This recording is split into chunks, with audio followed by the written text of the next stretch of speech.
Well, let's do chapter 17, which is the Man with Two Faces. Which Yay. there's a there's a Title, what?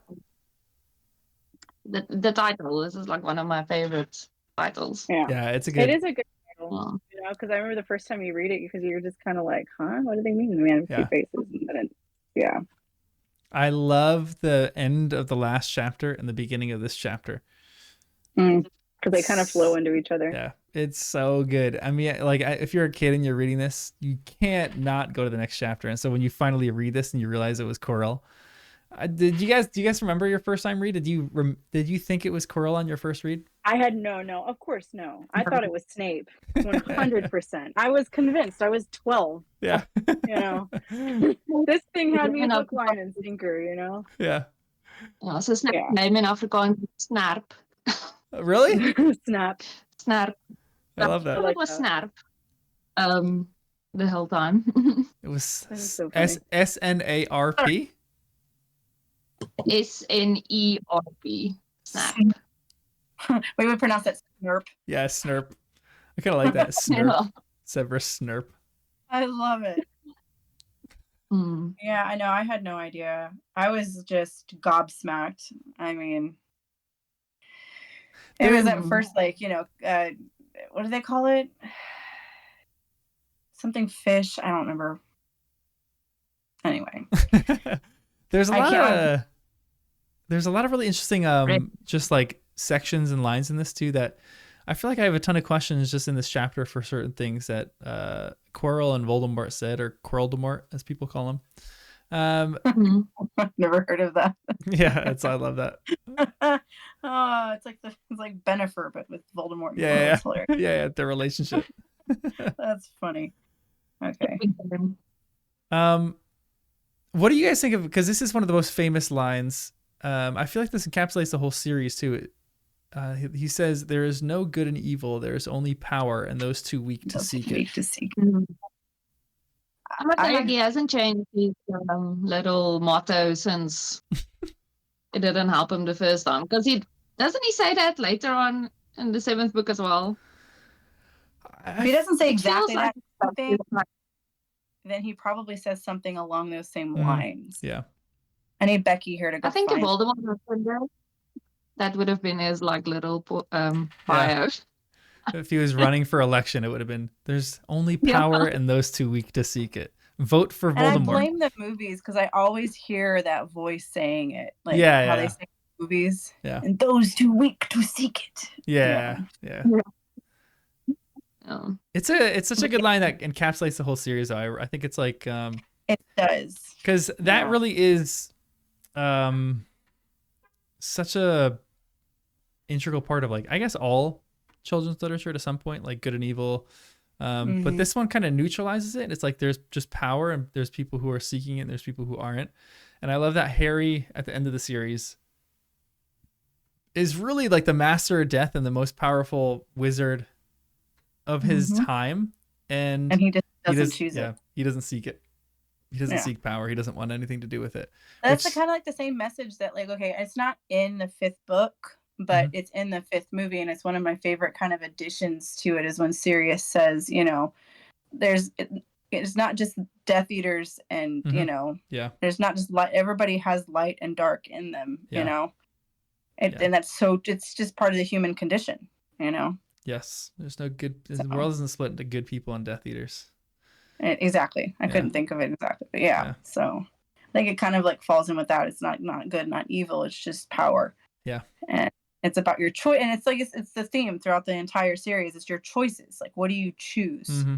Everybody has the same thing laid out in front of them, but what are you going to choose? Yeah. And then I love Oh, yeah.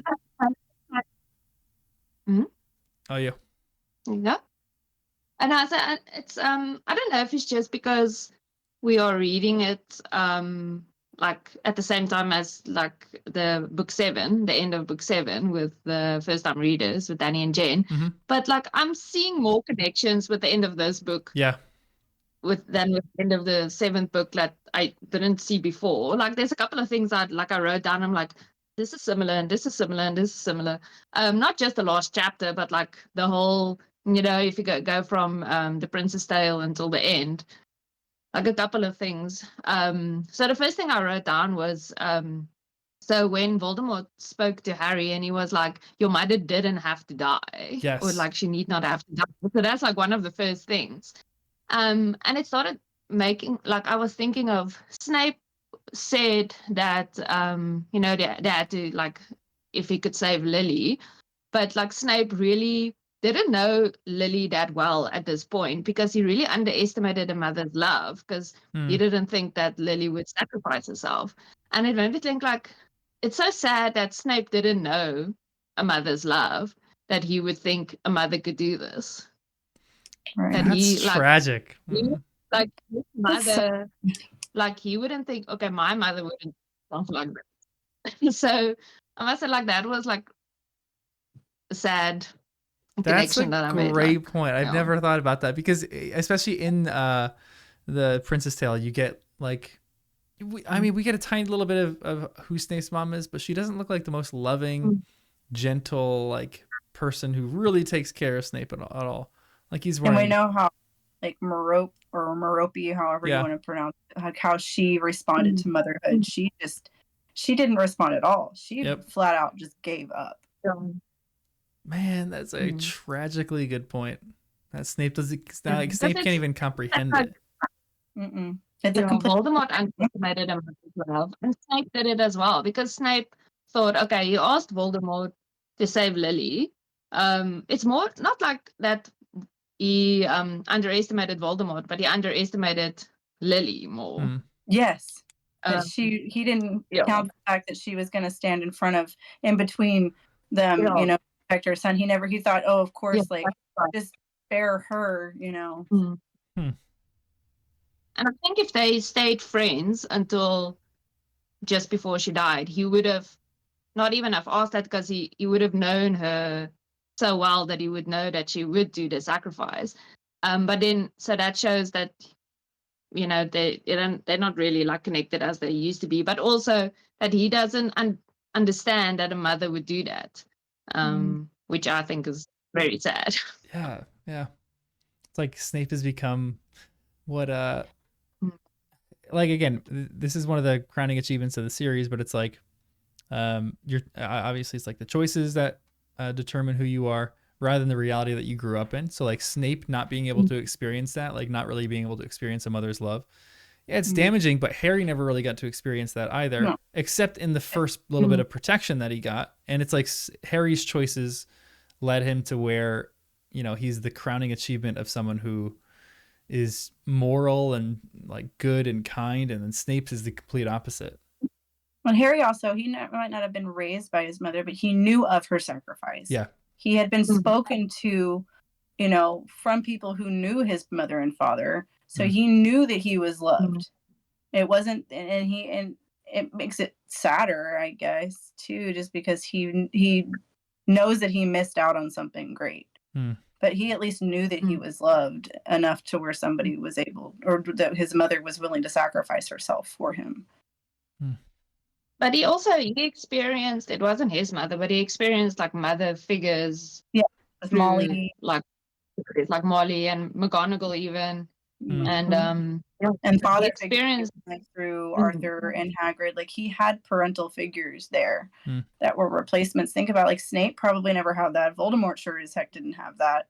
It just goes to show like how important those roles are in shaping your character. Yeah, for sure. Yeah, that's such a good point.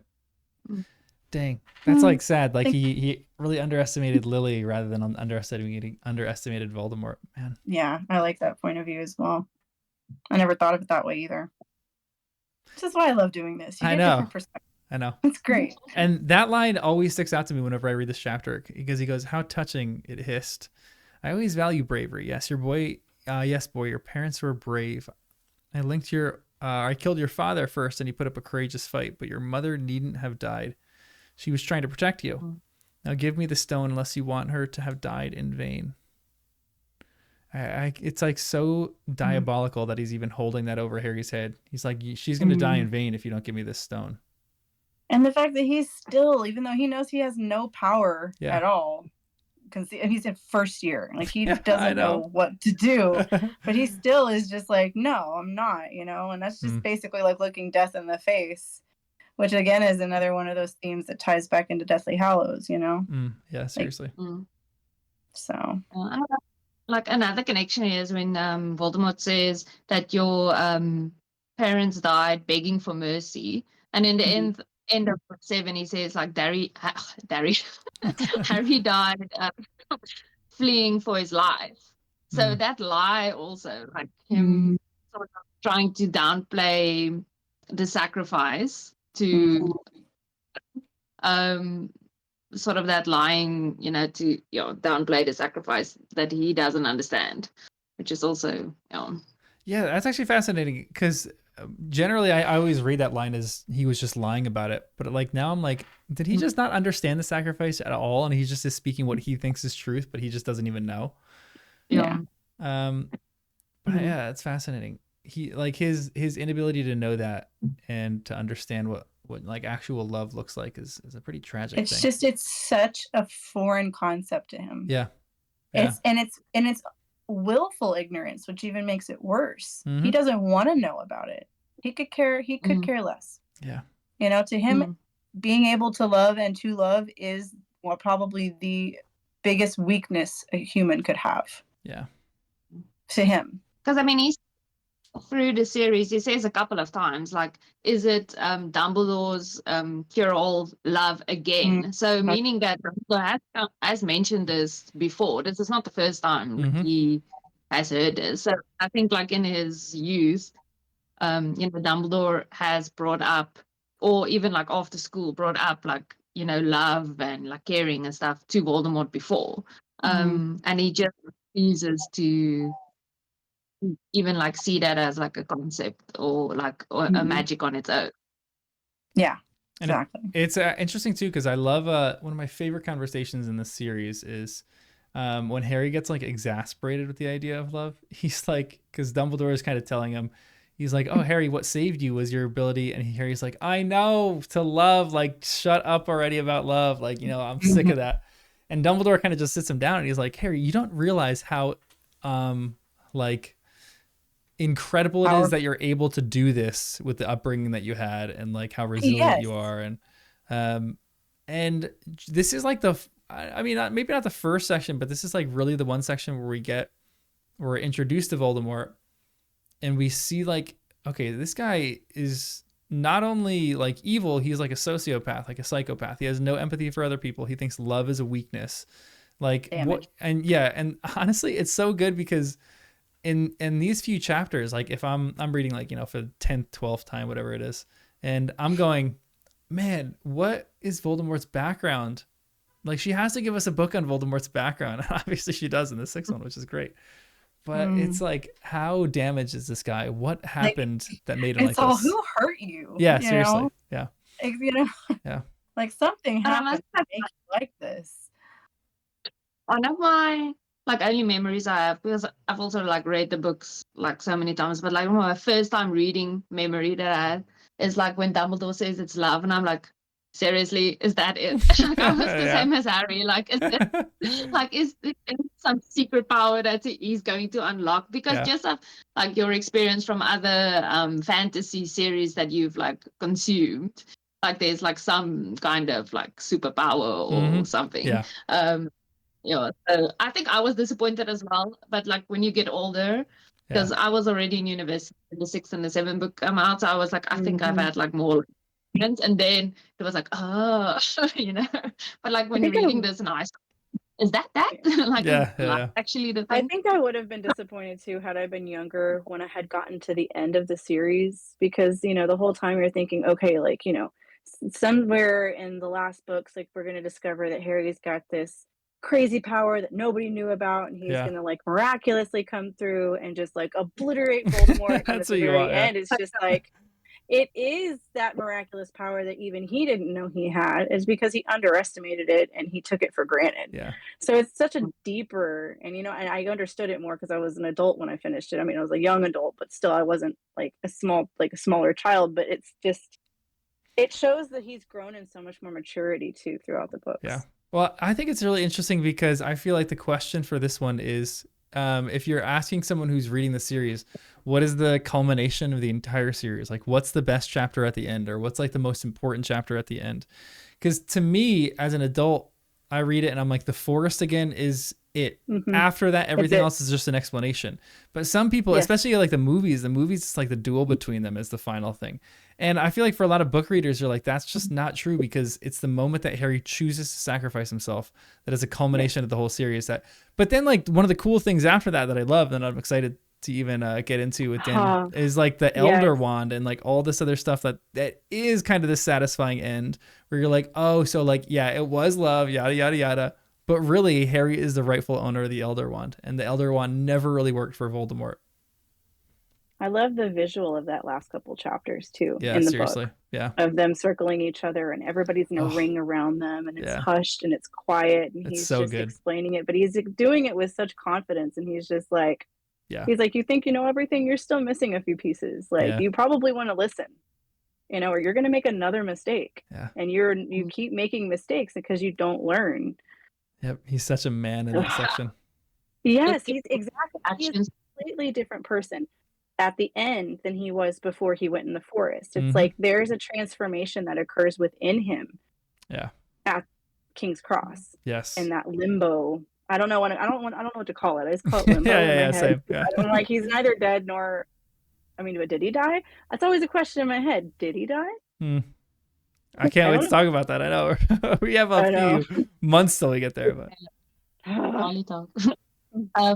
but I think I missed your discussion on the last movie. Did you guys like the fact that Harry has this big like duel with spells that I don't think Harry can actually do with Voldemort, and then like falls off the thing? No. Did you guys? Well, in the I never really liked that part. The end of the movies just like disturbed me. Especially, I mean, a lot of people hate the one scene where I like understand why they did it, but a lot of people hate this one scene where they're like falling and then like, you know, the two faces like mesh into one. Together. Yeah, and it's like weird. A lot of people hate that. I don't hate that much because I'm like, it's trying to illustrate the point that the books did, which you can't really do in like visual form that much. Yeah. But when Harry's like doing all these spells that he doesn't really know, I'm like, it just feels so out of place. The final duel, I'm like, this isn't the culmination. This isn't where everything like meets. It's completely before this. It really isn't about sacrifice. Yeah. I have so many problems with that part of the end, the whole end of the part 2. It's so irritating. Yeah. The whole point of the he doesn't match Voldemort like skill wise. Yeah, exactly. He's not even in the books. He's not trying to. Yeah. At no point is he trying to match him. So it's like you said, it's out of place. It doesn't make sense, you know. Yeah. And I love that too, because we even came up to like the Prince's Tale where like Snape's like, he's a boring, ordinary wizard. There's nothing special about him. He can't do really good. He can't even like do master nonverbal spells. Harry's like fumbling over his spells. He's not really all that good. That's why it's such an interesting series too, because I'm like, if I read a series, you know, I'm kind of like the same like you. I like was hoping that he was going to get this huge moment where he's going to really discover like, oh, he can do this one spell that crushes him, and no one can ever do this spell. I love series that are like that. Like, you know, someone really becomes like the best at what they can do. But this is like, it's satisfying, but the way this was done was in such a different type of satisfying way. Yeah. Like Harry still sucks as a wizard, but it's his ability to love that differentiates him. And like, I love that. And he is kind of bumbling. Yeah. He's just always been like naturally just courageous and selfless. And that's the things that kind of carried him through the end, you know? Mm-hmm. I think, Katie, you and I, like in one of our chats we had like on texting or like on the Discord. But I think, John, the thing was like, we're so like in Harry's mind in the forest again. We're sort of like walking with him, feeling all his emotions, whatever. And then the killing curse. And then afterwards, across, he knows something that we don't. So we're like not as connected to him. And I was saying to you, Katie, in the discussion, so we don't. That was like got like that connection between him and the reader has been severed after the forest again. Yeah. It's really interesting though, because we did have a good conversation about that, because it's just like the dynamic of how the book is written from that point on. It's just a small part of it, but it is Yeah. different than everything else before that, because everything has changed, and that also gives you that sense of something has happened within him. Some type of transformation or disconnection, or something has occurred. Some major change has occurred. And like you said, it's because he knows something that the reader doesn't. Yeah, absolutely. I know. Versus everything being from basically just like Harry's POV, you know, the whole time. And like, Harry becomes the one that reveals stuff to us. Yeah, go ahead, Celia. Yes. Yeah. The Horcrux all along. I know. Yeah. And it is good, because I feel like it naturally leads to that as well, because like there's points up in the last book where you just get more and more revelation. Like all of a sudden it dawns on Harry. He's like, this is where it's hiding. Oh, this is what I open at the close means. And like, as soon as those two things like meet, like he gets closer and closer to having these revelations. We like get caught up with Harry's speed. And then all of a sudden Harry's the one that's revealing stuff to us at the end, which is like, it's just so satisfying. It's so good. Yeah. Oh, I love it. Oh, yeah. The last of this first book, man, it went really quick. Yeah. Like, it always surprises me how quickly you get to the end of the first book, because I'm so used to the larger, more drawn out explanation, thick, you know. It is satisfying though. Yeah. You know. Because one chapter here we have the reveal and the explanation, where usually it will happen like the reveal explanation, different chapters. It's a little bit more spread out, and it's a little bit more fleshed out. We've talked about this before too. There has to be like in her archives or something, the very first book before the editors got to it. Yeah, and I would trimmed it down. Do anything, and I would that. Die to get a hold of that. Yeah, I know. Oh, I would do anything. Even with just imagine this book fleshed out the way like Order of the Phoenix was. Oh my gosh. Or like, I would just love her even just to rewrite some of that. Like, okay, maybe if they don't exist, just give me like a book twice the length of that. Just make all of them the same length. More, just give me more of this stuff. like every other Harry, we just want more. Yeah. Give me a day-to-day journal of what Harry did every single day. I love how Danny and Jen are just like, it's almost over. We wish there was more. You're like, I know. I told them that would be the way that was. I know. They were like, I don't know about that, but now they're like, oh, Danny keeps saying he's like so bummed that we're almost done with it. He's like, what are we gonna do? It's all right. He's gonna enjoy it more on his second read. Agreed. Second reads, I think, are better. So that's gonna be fun. Yeah. Especially this. Yeah, I know. Agreed. So my biggest question in this chapter that I always like to talk about is, do you actually think that Dumbledore set Harry up for everything here? We talked about it a little bit in the previous one, but what do you guys think? Yeah, I must say, like, I was thinking that I think Flamel wanted to destroy the Philosopher's Stone, and then Dumbledore was like, don't destroy it yet. Can I get it? Yeah. So that I can obstacle, because why, after all those obstacles and issues, now all of a sudden you just destroy it? Like, agreed. Why go through? Like, that's a good point. Yeah, it's a good point. I feel like too, like along those same lines, though, I feel like Dumbledore maybe didn't know if Voldemort was out there lurking or like what state he was in exactly, but I think he had a good hunch that once Harry made it back to the Wizarding World, like Voldemort, if he was in some form or fashion somehow still out there, he would find a way to make a bid for Harry's life in some form or fashion. So it's almost as if like maybe he was using the stone as bait and also using Harry, and I mean not using Harry, maybe manipulating the situation in order to see how Harry would react in certain situations. That's actually, I don't know. That he thinks that Dumbledore thinks he had the right to face Voldemort. Yeah. Like, well, that's like a specific like wording, like the right to face him. Right. Yeah, maybe that was like the way that Dumbledore was setting this whole thing up in the first book. Like he knew that this object would attract Voldemort, and so he puts this in the castle just to dangle a carrot. And he kind of knows that Harry's going to go down there himself, and he sets everything up for Harry to do it.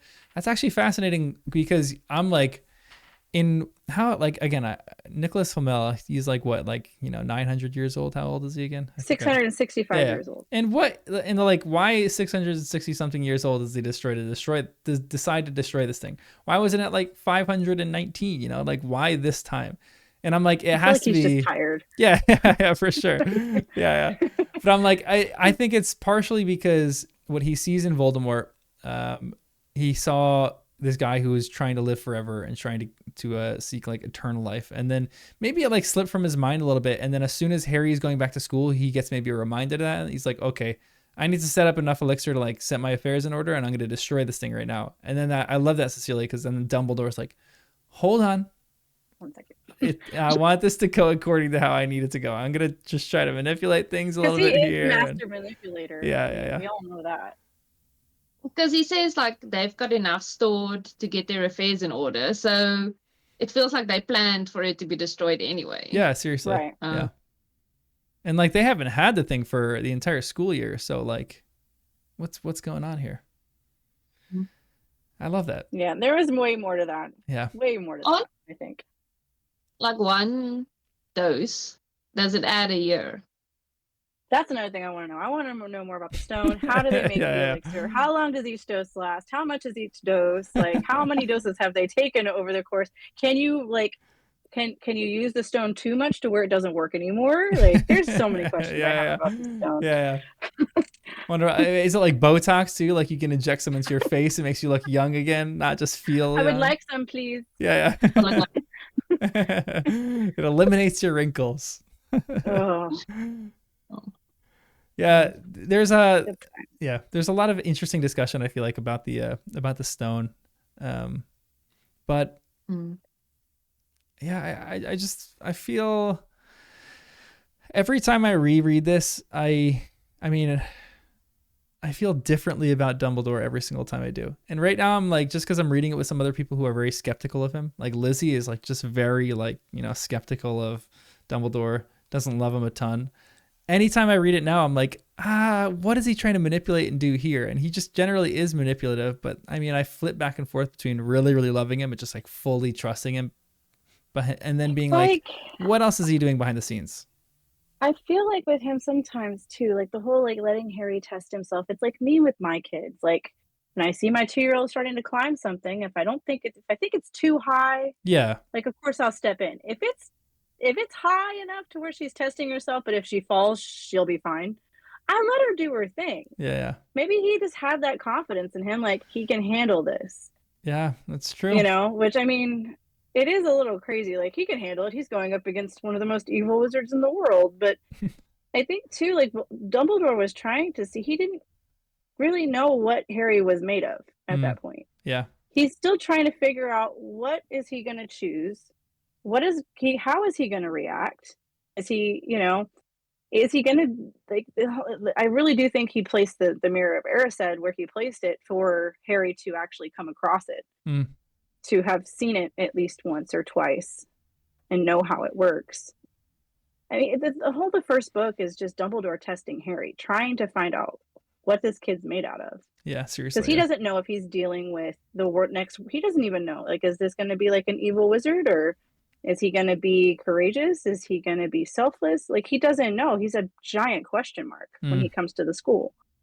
So maybe Dumbledore really did know that like him going on the back of Quirrell's head was going to be, it wasn't going to work, just period. And maybe Voldemort's like wishful thinking, because it does seem like it's almost a little bit too dangerous to like, okay, even like him leaving for London and then halfway through coming back, you're like, maybe he just lied about that and was like, up in his office the entire time, just like waiting around for this.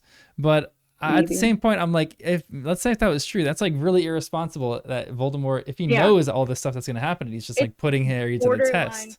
Borderline tough parenting. Yeah, with, for sure. Like borderline letting him test himself. It's like he's flirting with that line maybe a little bit more than he should.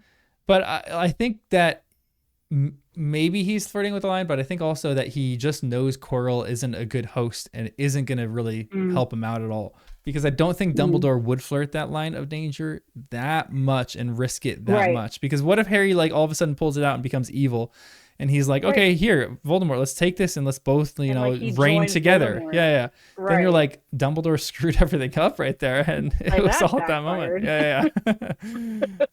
But maybe Dumbledore knows, like, he's like waiting in the shadows and he would just like, you know, Avada Kedavra both of them at that moment. He did know what Harry was made of before he went down. That's true. Maybe like the rest of the year was just a way to, you know, maybe that's part of the reason. I mean, I think that he put the mirror where he put it because he knew Harry had the cloak. Yeah. He knew if he's James's son, he's going to want to go out and test this thing out. Yeah. Okay. And so he put it in, so Harry saw in the mirror because Harry shared it with him. Mm-hmm.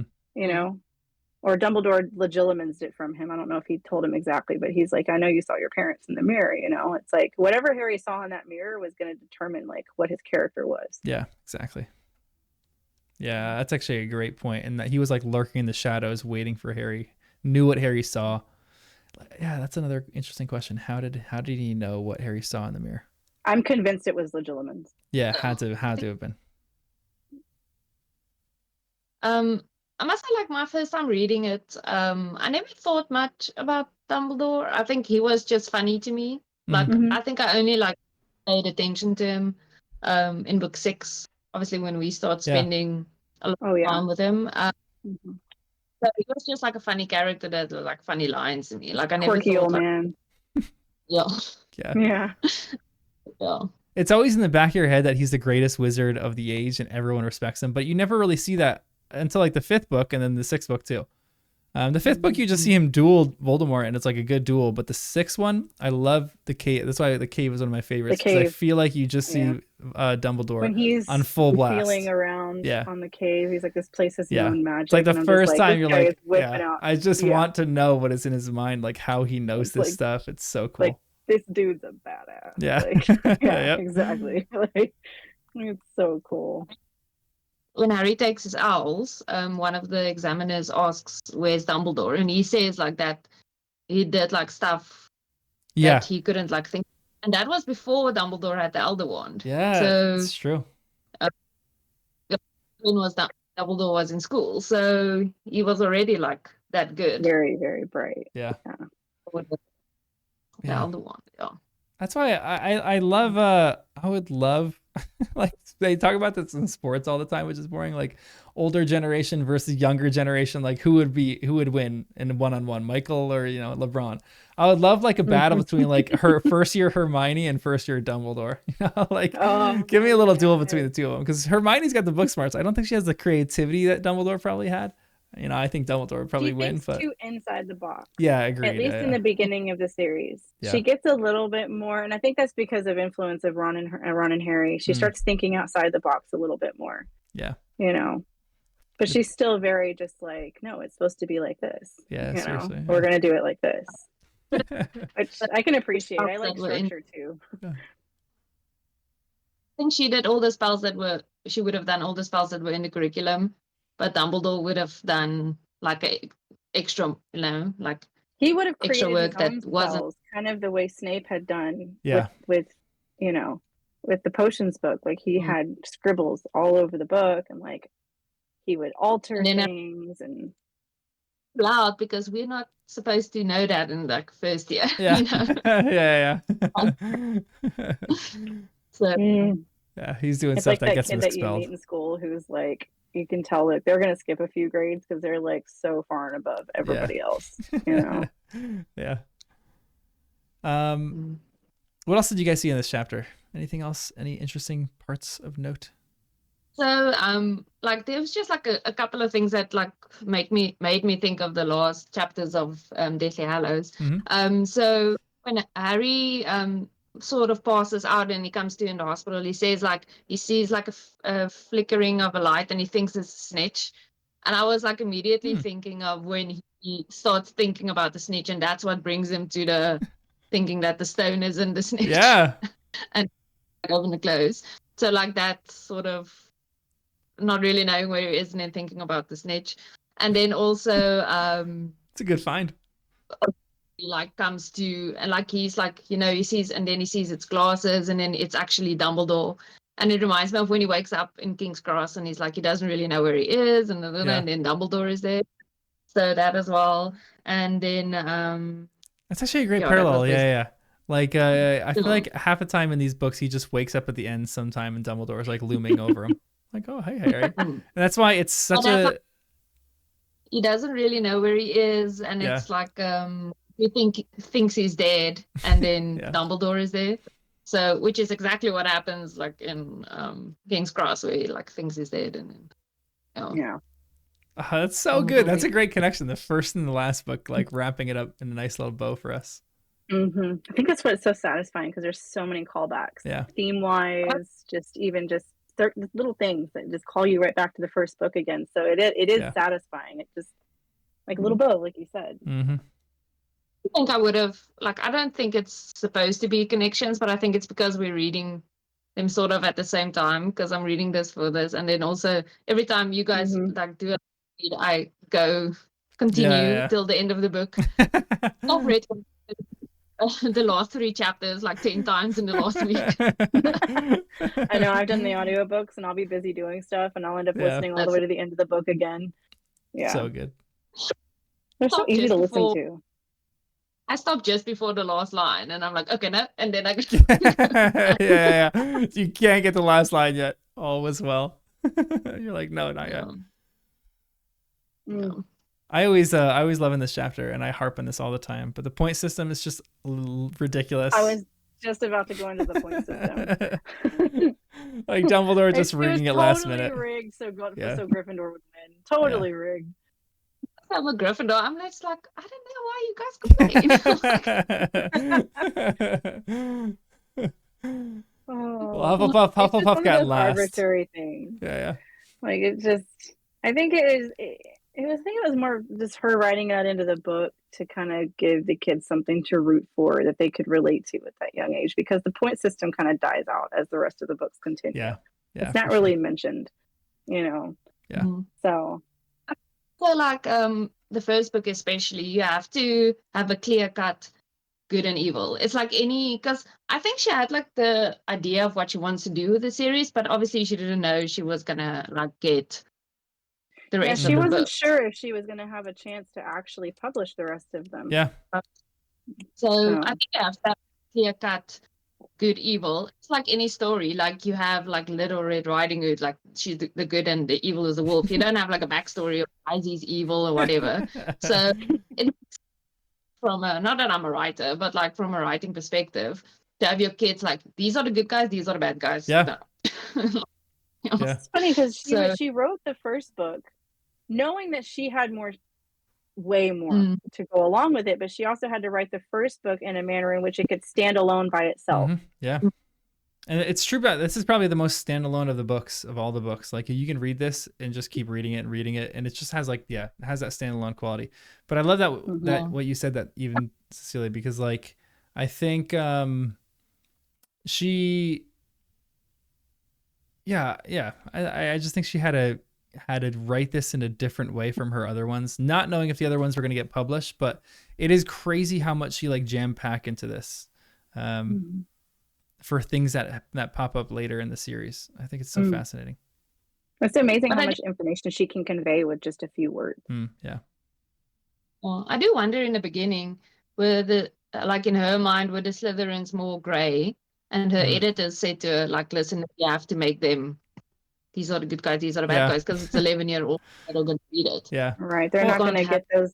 They're not going to be able to see that the complexities of I mean, it makes sense. I feel like she's I mean, she's obviously a great children's writer. Like I feel like she knows that to an extent where like, all good, even like the Chronicles of Narnia series, like it matures as the books get a little bit more in depth, or as the books like age. And I feel like that's so true of Harry Potter, where it's like the beginning, the first 2 books, it's like the world is split into good people and Death Eaters. Like you're either on the good side or the bad side. There's literally no in between.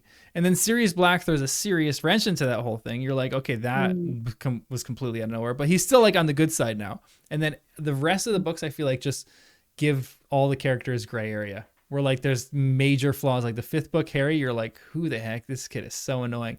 And like all the flaws that these characters have, good or bad, no one, that's why like, except Voldemort, no one is completely good.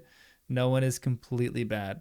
And like It Voldemort's, correlates, like whenever you become 13 years old in that kind of age range, that's when you start to realize too, just as us, not even in the wizarding world, obviously, but that's when you start to like realize that your parents are not always right. You know, your pastor's not always the good guy. Yeah. And the guy who's in jail is not necessarily 100% bad. Like there is gray area with everybody. Yeah, exactly. You know? Yep. So that's the age when you start to realize that. But before that, you're right. You see only good, you see only evil. They're, you know. And I think that, like, I love that they just mature with that. It makes so much more sense. It makes sense. Yes. So, yeah. That's why I love the line, too. It takes a great deal of bravery to stand up to our enemies, but just as much to stand up to our friends. I therefore award Neville. 10 points to Mr. Neville Longbottom. Like, honestly, I love him so much.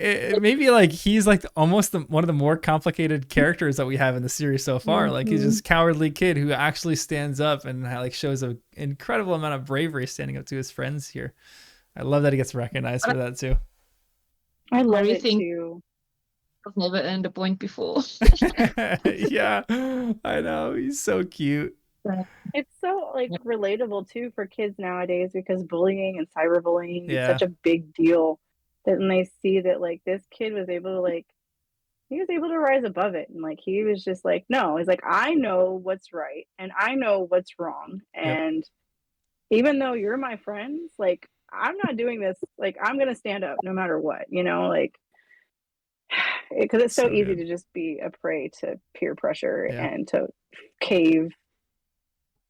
It's so good. And he didn't. He was so good. I love him so much. I know. He's the best.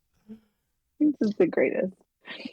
I must say, like, I want to like the stories of the friends that sent the pictures to Yes, Hagrid. Same. I was just looking at that line.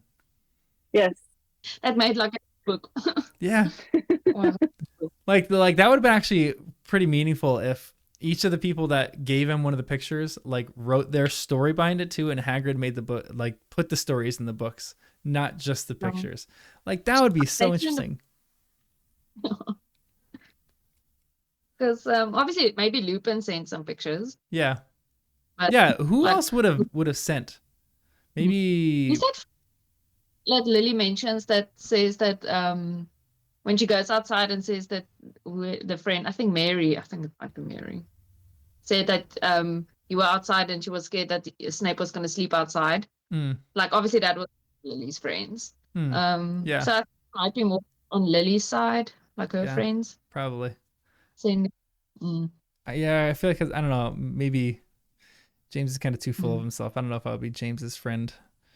But I feel like Lily has more of like, you know, her friends are. I want to know what James did to convince Lily to like him. Oh like it must have been something very humbling. Yeah, it had to be, because this man has an ego, like all get out. It's brutal.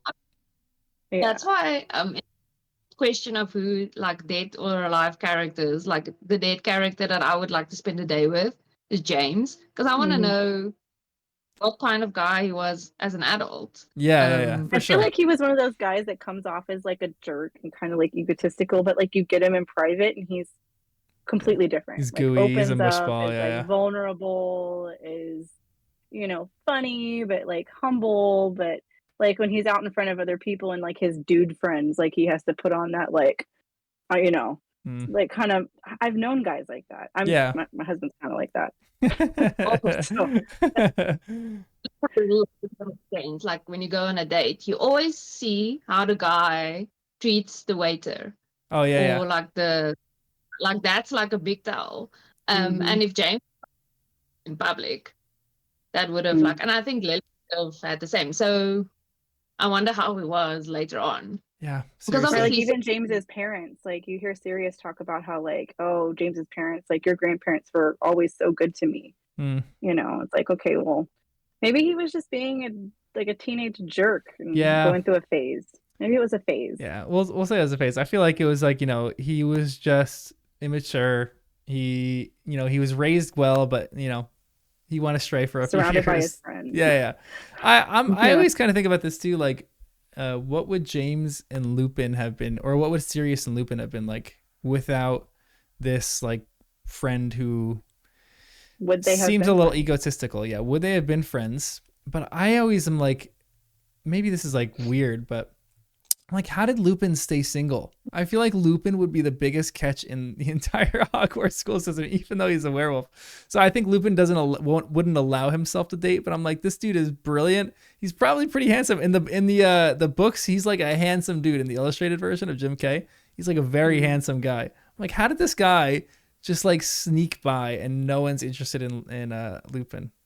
I feel like James and Sirius just took out all the air in Yeah, the room, for sure. and Lupin was just back there, just kind of just tagging along, and like all the attention was on James and Sirius, Yeah. so it was just kind of, Poor Lupin. I think Lupin was he struggles with like self-loathing and stuff. So Yeah. I think because we saw that, I think even if the girl gave him attention or wanted to date him, I don't think he would have actually like give it a second thought, because he would think like he doesn't deserve it. Yeah. And then it puts her in, does he already, like, you can really see him regretting the fact that his friends made the sacrifice for him, that he could actually could have hurt them. Yeah. Yep. Exactly. Yeah.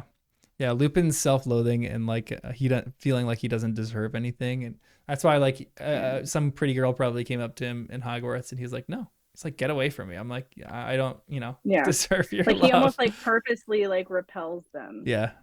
Because of that. Poor guy. Oh yeah, okay, bye. Yeah. Yeah. I think it does show that Sirius and James were like really like at their core nice people, because what they did for Lupin, like being friends with this boy who sort of pushed everyone away, and they didn't give up and say like, we are your friend, and sacrifice. At the core, I feel like they're good. When they're younger, I feel like they're doing that out of adventure. Like they're doing it because they think he's like almost a cool specimen. They're like interested in why he leaves school, and they're doing it for those reasons. And then I feel like they maybe just genuinely truly become his friend. But I mean, it's like, I keep thinking about this over the last week. Like, the people that you meet in the train really like determine what house you go to, and determine again who your friends are for the rest of the year, apparently. Like that first impression. Yeah, seriously. Yeah. They stick. Yeah. But also like kids during wartime, because I mean the war was already going on then. Yeah. So it's a different perspective on life. So, you sort of look for like they sort of become adrenaline junkies. Yeah. Like every like the last day. So if we don't know how it was outside when they went home, and obviously Sarah's with the black family and stuff like that. So it's such a great analogy. Yeah.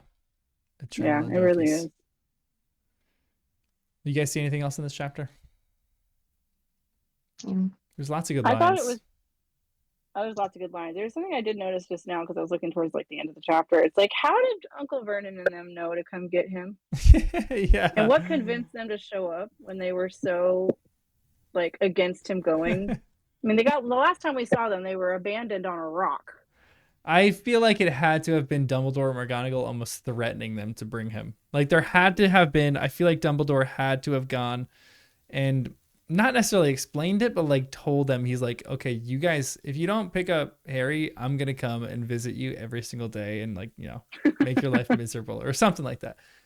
Cause that's how they were able to like find him, know that he was their memories ever modified by Dumbledore into like, I'm curious. Yeah. Like, did he like selectively like, obviously forget some things?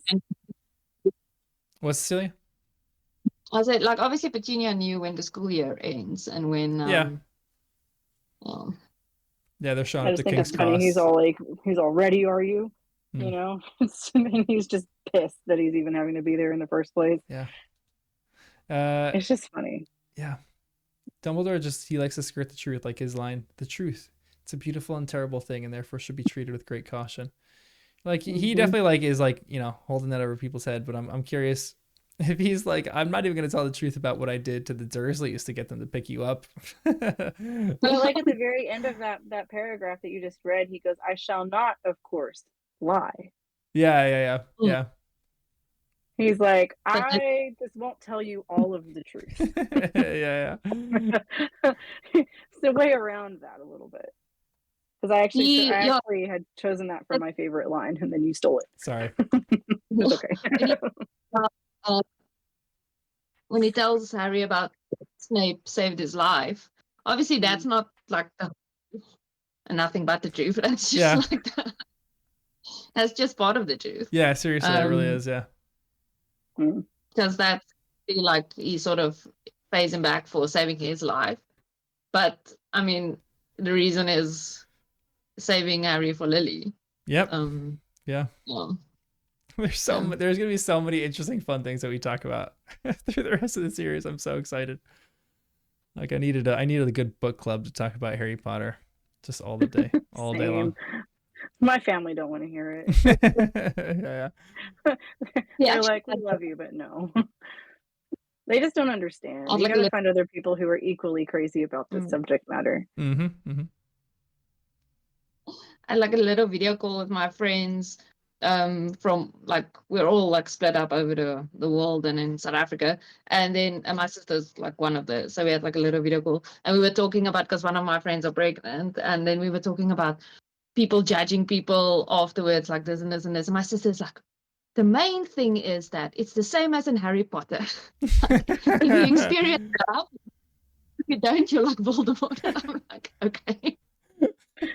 She's not wrong. Yeah, it's so great. I love that. I love when people just randomly bring up Harry Potter in everyday life. Yeah. And like use it as like a life lesson. I'm like, yeah, exactly. Yeah. That's so good. Oh, that kind of segues into like my second favorite line was when he was basically explaining like how like he said your mother died to save you, but later on in that paragraph, because I don't want to read the whole paragraph, it says, not a scar, no visible sign.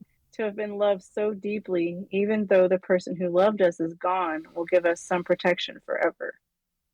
Yeah, it's in your very skin. It's in your very skin. That was my favorite line, so you stole my favorite line, so there you go. Okay, well, we're even. It's so good. Broke the rules. I've got two. I've got a deep one, and then I've got like a fun. Okay, good. Okay. But I made up the segment, so I think I can cheat.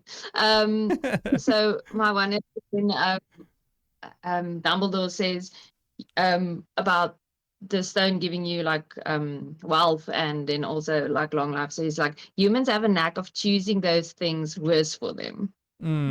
Which it's true. That's so good. It's so true. It's very true. We're the worst. And then my funny one is when I think it's Goyle that they say at the end, like he also passed his exams, and everyone is like, it's a shame, but you can't have everything in life. I love the humor in these books. I think that was what drew me to them too as a child, because a lot of the books back then for kids were very preachy. Yeah. You know, and so when there was just like, these are just kids being kids in this great world, and it's just, and it's fun, and it teaches you things, but in a way that you don't realize you're being taught, and it's just, it's just so much fun, you know. Another thing, this is a little bit off topic from, I mean, it's kind of on the same line as like favorite lines, but it's also the very first time that Harry accepts, or not accepts, but basically decides to, he's like, I'm going to say his name, you know, because he's trying to get Hagrid to calm down because he's crying and saying he hates himself. And he's like, I'm the one that told him how to, you know, get Fluffy to stop. You know? Just like... Yeah, he's like, Voldemort, Harry bellowed, and Hagrid was so shocked that he stopped crying. I met him and I'm calling him by his name. I love that. He was just like, I'm not going to be scared of this dude. Like, no, I'm going to call him by what he is. I'm not going to sit there and do this he who must not be named crap. Man. I like that. Yeah. I do hate in the movies where Harry like basically murders Quirrell. And he doesn't only murder him, he knowingly knows that by doing what he's going to do, it's going to severely harm this person. Yes. But that's just me. It's not cold-blooded murder. It's pure self-defense. This guy's coming for him, okay? And he's got another dude sticking out of the back of his head. Like, Yeah, and I would have them done to the same thing. out. Because Dumbledore actually says that he had to like pull Quirrell off him, and then Mhm. Quirrell left him and left Quirrell to die. So Quirrell died after that. Mhm. Yeah. I'm So- actually I hadn't even thought about this until right now, but we have to do a movie one where all of us watch the movie and then we come back and just rip it to shreds. Because I'm sure Yes. if all of us who have read the books, I mean, I still love the movies. The movies are great, but you know, you watch them after reading the books and you're like, okay, here's every problem that I have had with these movies, you know, all listed out. Although, Cecilia, your one line reminded me of one of my favorite lines in the entire series of movies, where Malfoy looks over at Crabbe and goes, I didn't know you could read, when he has his reading glasses on during the Polyjuice motion. It's such a good line. He's like the punching bag. No, that was really good.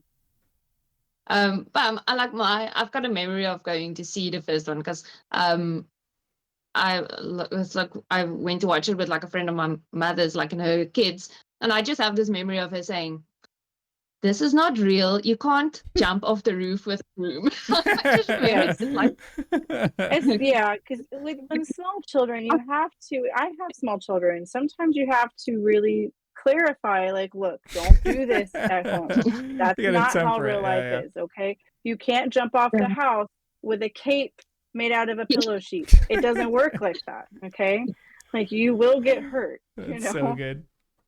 I love that. I just off the roof with a broom. Man, because these kids, that would be something my brother would have done. He would have totally been like, I can do this. Oh, yeah, I for can sure. fly. Oh yeah, for sure. She was like, "You can't just in your bene sit en van die dak afspring nie." Like, that was like in Afrikaans. You can't put a broom jump off the roof. Like, just like, Instead of jumping off a bridge, like, if we had a friend that jumped off a bridge, would you jump off a bridge too? Like, if they had a broom, yeah. If they had, exactly. My mom would have been like, "You little smart aleck." Oh man. All right, guys. Well, it was a pleasure as always. We will we'll reconvene when we rip apart the movie, and maybe we'll do that next week. Everyone watch the movie on their own time this week, and then we'll all reconvene and tear apart the movie. Make notes. Yeah, make notes. It was a pleasure, guys. Thank you. We wrapped up the first book. I'm glad that we did this. It's great. All right. On to book 2. On to book 2.